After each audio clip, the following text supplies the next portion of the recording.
I do really like it when, you know, there are two extremely clear game plans here. On one end, we have a comp that can split push, that can endlessly wave clear, and it's playing for the big spikes on Ziggs and Smolder. Oh, look at Owner. He's diverted his pathing. He's looking for top. That's a classic. Perfect. Needs to back up. Level 3. Getting lower and lower. Last Right's offering a bit of healing. The tactical sweep there from Doran to slow him down. Owner all but certain to make this one come through. First blood for T1. Doran's Camille takes it. Jungle pressure to put threat behind when I move up in lane and try and taunt you. And now you don't have that pressure at all. Q forward, sidestep, the taunt, Faker, turning it back, BDD, one more auto, the 1-for-1!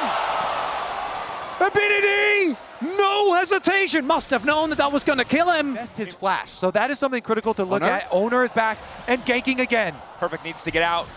Has the flash available, but Doran just going to immediately flash follow. The adaptive defensive, the hook shot still there. The Q back for a bit of healing, but it's not enough. To get this dragon, but he needs to stem the bleeding, because if Doran gets out of control, this game becomes nigh unplayable for KT. That it does, especially for BDD, the strongest point on the team currently, even as we see gold leads get bigger for Owner, and Doran cannot let the Camille start to take over. Perfect needs to stem the bleeding. You highlighted it so well. It's one of the few things that we haven't seen from him yet this tournament is now the hookshot wall dive is there. Dom flashing away, but Owner's on the way as well. Ulti there, that's the Hextech ultimatum. Dom likely to escape, but it looks like Peter will be sacrificed in return. The hookshot, making it out. Send his play back to the tower, but it might cost Carrier his life.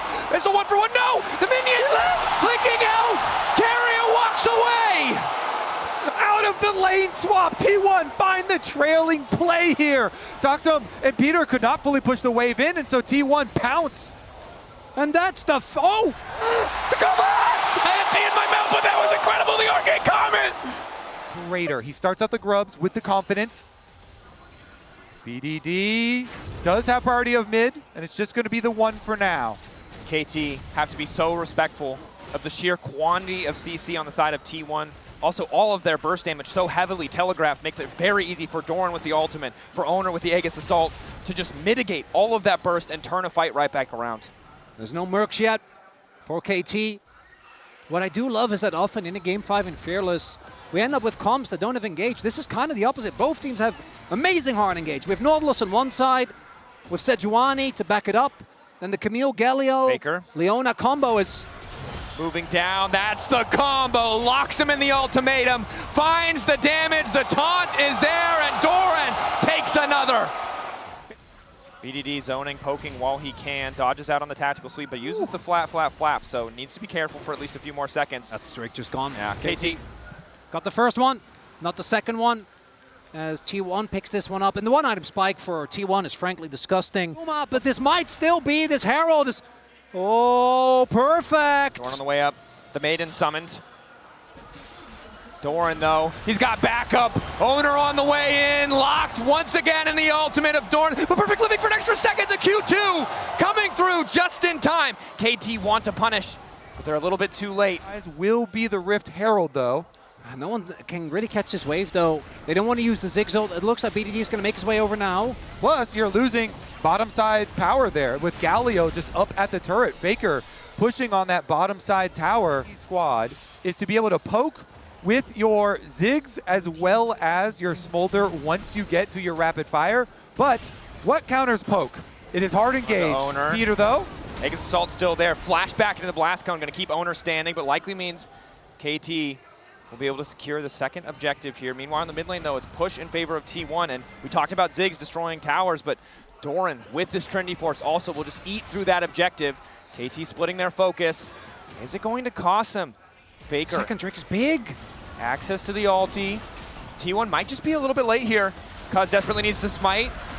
Doesn't quite connect. Crucially, Dom able to get out for a brief moment. BDD now trying to turn and fire back, but Faker is on the way. Ulti going in. Doran is down. BDD still standing. The exhaust managing to take him a little bit lower, but Gumayushi sits on the back line completely untouched. BDD finally able to start opening up. His Owner gets one back in return. Perfect is here to keep his mid laner alive. And there you go. KT find an angle to keep it close. That could get some summoners out of T1, but it doesn't look like they want to take the gamble. Perfect also about to be taunted up. Has to be careful. They have so much damage here. Doran can, of course, just reset the tower aggro, but he is locked down for a damn long time. Doran untouchable for a brief moment, but they managed to kill him. T1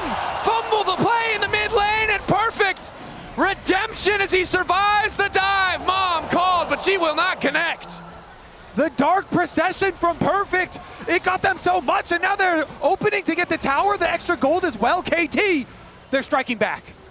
And it keeps the gold lead within touching distance. It further accelerates BDD. Tempo, Doran might have fallen in the previous play, but he is still damn powerful. Docdom here. T1 pushing them back. It'll take a miracle for them to get this one out. Owner, Peter coming in for the lockup, but Owner manages to get the objective, the fight coming out. Fire rained over the wall by Gumayushi, and down goes Peter. BDD finally arrived. That's the ulti coming in the meantime. He needs a little bit more space. Docdom, BDD untouched, but the front line has fallen.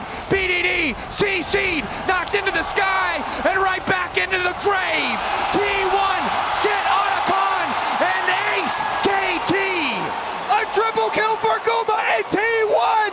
Do it! They take over! Opportunity recognized by T1, a team notorious for forcing early objectives. And it all falls apart for KT. The backline lives for far longer than 1,000 gold for T1. The Baron started as expected. KT in dire straits as Faker brings it back. Wants to turn with the taunt. Initial lockup from Keria is good. Docdom laying down a bit of poke, and he's going to be able to satchel out, but an immediate flash follow. Coming in from Owner. T1 don't even need the objective. They're happy to keep pushing for a bit more. On the top side of the fight, they've isolated BDD. He's continuing to fight. He wants to turn it back. He gets the kill. Doran, crucially, Faker falls. KT hold. BDD, the heart of KT, is alive! The smolder lives under the tower! Now, but their ultis will be there. 3 seconds on Doran. Gumayushi, the other player to keep your eye on as well. The ulti can do a lot of work. Doran going in, doesn't connect hookshot wall dive, immediately CC'd. Exhaust coming in as well. Combo over the top from Guma! Finds 2! Exhaust as Keria moves his way to the backline. Faker rains down from the sky, locks up BDD, and obliterates the hope for KT Rolster! The bullet time will end the time of KT here at Worlds as T1 will chase down Cuz and look for the Baron. And BDD, oh, on his shoulders, and that is too much weight for one man to bear. They find him with the engage.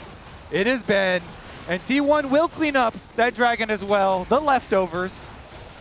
Tasty snack for T1. For KT, the item finishes few and far between. A couple of components for Docdom. T1 though, they're looking to secure their 3rd World Finals win in a row. They don't want to give BDD the time to get that Infinity Edge. KT don't have the luxury of defensive items either. And BDD, Faker, solo pushing in the mid lane. The tier 2 will fall as long as their Nexus stands. And all's on the line. T1, they can smell the weakness. 11k gold now. The Baron siege continues. It's tough to hold on. Doran looking to get things kicked off. Hookshot wall dive brings him over. He's taking the tower already. Flash back to get away from Cuz's ultimate. And the ulti manages to connect from Docdom. A big fumble. Not enough to get T1 back into full control of the game because there are no objectives on the map, but it will slow down the onslaught of T1. But now they have to face check into the darkness. They see Doran in the mid lane at the very least. They see Faker. But again, if they overcommit to this play, double TPs are there. Owner's semi-global is there. They could just look to end. So Perfect has been called back as T1 looks set to get the soul. And T1 also have the luxury. They could just look for the fight if they wanted to. Owner takes the soul. Cuz stuck around a little bit too long, and now T1 empowered.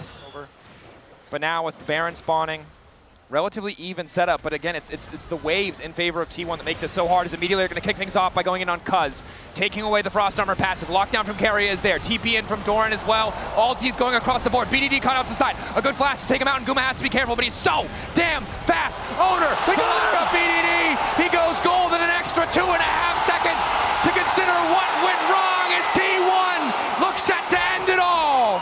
They're going to finish the job. It is Doran and Peter left alone in the mid lane, and T1 will ace them. T1 earning their legacy again and again and again. There can be no doubting it. 4 players on the Rift today making the impossible possible. Owner, Faker, Gumayushi, Keria, and now Doran as well are world champions. These were some of the best highlights from today's matchup. Which moment was your favorite? Let me know in the comment section below. This is OP, and I'll see you tomorrow. Take care.